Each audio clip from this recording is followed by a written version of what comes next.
Operation തൂഫാൻ ഇരിക്കൂർ നിയോജക മണ്ഡലം ലഹരിവിരുദ്ധ campaign Sreekandapuram government higher secondary സ്കൂളിൽ ആഭ്യന്തരമന്ത്രി രമേശ് ചെന്നിത്തല ഉദ്ഘാടനം ചെയ്തു. ശ്രീകണ്ഠപുരം ബസ് സ്റ്റാൻഡിന് സമീപത്ത് നിന്ന് വിദ്യാർത്ഥികൾ ഉൾപ്പെടെ നൂറുകണക്കിന് പേർ പങ്കെടുത്ത വൻ ബഹുജന റാലി ശ്രീകണ്ഠപുരം സ്കൂൾ പരിസരത്ത് സമാപിച്ചു. സംസ്ഥാനത്ത് കുട്ടികളെ കുത്തിനിറച്ച് ഒരു ഓട്ടോറിക്ഷയും ഓടില്ലെന്ന് ആഭ്യന്തരമന്ത്രി രമേശ് ചെന്നിത്തല പറഞ്ഞു. 10-18 കുട്ടികളെ കുത്തിനിറച്ചാണ് സ്കൂളിലേക്കും തിരിച്ചും ഓട്ടോകൾ ഓടുന്നത്. ഇത് അനുവദിക്കാനാകില്ല. കുട്ടികളെ കുത്തിനിറച്ച് ഒരു ഓട്ടോയും ഇനി ഓടരുതെന്ന് കർശന നിർദ്ദേശം നൽകിയിട്ടുണ്ട്.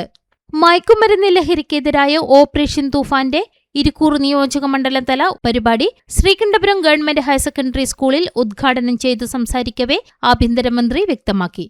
മയക്കുമരുന്ന് ലഹരിക്കെതിരായ പോരാട്ടം ഇന്ന് നടത്തിയില്ലെങ്കിൽ നാളെ നാം പശ്ചാത്തപിക്കേണ്ടിവരും. കേരളം നേരിടുന്ന ഏറ്റവും വലിയ വിപത്താണ് മയക്കുമരുന്ന് ഉൾപ്പെടെയുള്ള ലഹരി പദാർത്ഥങ്ങളുടെ ഉപയോഗം. ഓപ്പറേഷൻ തൂഫാനെ തുടർന്ന് ലഹരി കിട്ടാതായതോടെ ചിലർ മാരക രോഗങ്ങൾക്കുള്ള മരുന്ന് വാങ്ങി കുത്തിവെക്കുകയാണ്. ഇത് തടയാൻ ഡോക്ടറുടെ കുറിപ്പില്ലാതെ മരുന്ന് നൽകരുതെന്ന് മെഡിക്കൽ ഷോപ്പുകൾക്ക് കർശന നിർദ്ദേശം നൽകിക്കഴിഞ്ഞു. ഓപ്പറേഷൻ തൂഫാനെ ഏറ്റവും കൂടുതൽ പിന്തുണക്കുന്നത് മക്കൾ വഴിതെറ്റരുതെന്ന് കരുതുന്ന അമ്മമാരാണെന്ന് ചൂണ്ടിക്കാട്ടിയ മന്ത്രി ഇതിനായി പ്രയത്നിക്കുന്ന പോലീസിനെ മുക്തകണ്ഠം പ്രശംസിച്ചു. കരയിലൂടെയും കടലിലൂടെയും ആകാശത്തിലൂടെയും വരുന്ന മയക്കുമരുന്ന് വിപണന ശക്തികളെ കേരള പോലീസ് നേരിടും. ഓപ്പറേഷൻ തൂഫാനിൽ ഇതുവരെ 70 കോടി രൂപ വില വരുന്ന ലഹരി വസ്തുക്കൾ പിടികൂടി. 7000 പേരെ അറസ്റ്റ് ചെയ്യുകയും 6500ഓളം കേസുകൾ രജിസ്റ്റർ ചെയ്യുകയും ചെയ്തു. ലഹരിക്ക് അടിപ്പെട്ട 60 മുതൽ 70 വരെ ആളുകളെ ചികിത്സയ്ക്കായി ആശുപത്രിയിൽ പ്രവേശിപ്പിച്ചിട്ടുണ്ട്. ആഭ്യന്തരമന്ത്രി ഓപ്പറേഷൻ തൂഫാൻ പ്രതിജ്ഞ ചൊല്ലിക്കൊടുത്തു. അഡ്വക്കേറ്റ് സജി ജോസഫ് MLA അധ്യക്ഷത വഹിച്ചു. നടി എസ്തേർ അനിൽ മുഖ്യാതിഥിയായി. ഉത്തരമേഖല IG പുട്ട വിമലാദിത്യ, ജില്ലാ കളക്ടർ P വിഷ്ണുരാജ് എന്നിവർ പങ്കെടുത്തു. വിശിഷ്ടാതിഥികളെ ഓപ്പറേഷൻ തൂഫാൻ ബാഡ്ജ് അണിയിച്ചു. Sreekandapuram municipality chairperson EV Ramakrishnan, Taliparamba block panchayat president Jessy Shiji, Irikkur block panchayat president Sulekha TK, Naduvil Irikkur, Chengalayi, Alakode, Udayagiri, Payyavoor, Ulikkal ഗ്രാമപഞ്ചായത്ത് പ്രസിഡന്റുമാരായ Molly Saji, CK Muhammad master, Vipina VP, Princy Bobby, Tessy Benny, Sindhu Benny, Siji Sunny, Eruvessy ഗ്രാമപഞ്ചായത്ത് വൈസ് പ്രസിഡന്റ് ജയശ്രീ ശ്രീധരൻ, ജില്ലാ പഞ്ചായത്ത് അംഗങ്ങളായ ബേബി തോലാനി, ജോജി വട്ടോളിൽ, വാർഡംഗം P Nooruddeen, DEO in charge Raveendran, വിവിധ രാഷ്ട്രീയ പാർട്ടി പ്രതിനിധികൾ എന്നിവർ സന്നിഹിതരായി.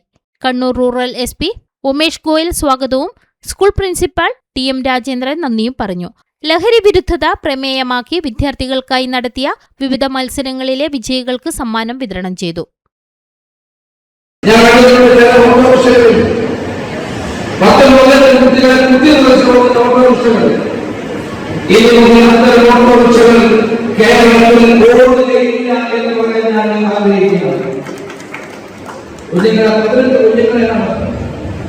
അടുക്കി ഈ ഓട്ടോറിക്ഷ ശക്തമായ നിർദ്ദേശം നമ്മൾ കൊടുത്തിട്ടുണ്ട്. ഓരോ ഓട്ടോറിക്ഷയിൽ കയറാൻ കഴിയുന്ന ആളുകളെ മാത്രമേ അങ്ങനെയുള്ള ഓട്ടോറിക്ഷക്കാരെ മാത്രം ഓടിച്ചാൽ മതി. 18 കുട്ടികളെ സ്കൂൾ നടത്തുന്നത് 18 കുട്ടികളെ കുത്തി നടത്തുമ്പോൾ എവിടെയെങ്കിലും ഒരു അപകടം ഉണ്ടായാൽ ഈ കുട്ടിയെ നഷ്ടപ്പെടും, ജീവൻ നഷ്ടപ്പെടും.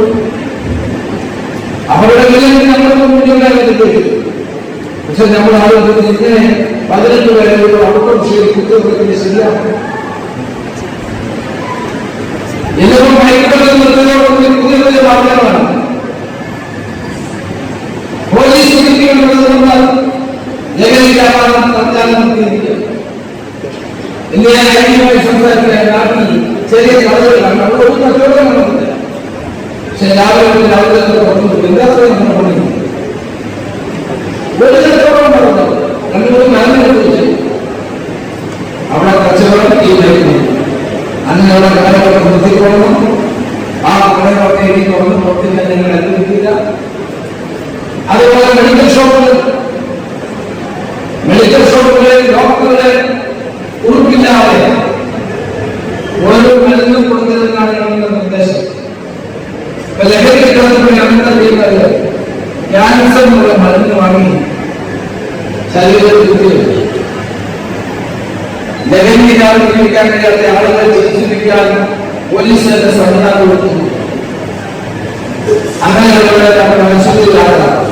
കേരളത്തിൽ 445 ആശുപത്രി ഞങ്ങൾ സജ്ജീകരിക്കുന്നു.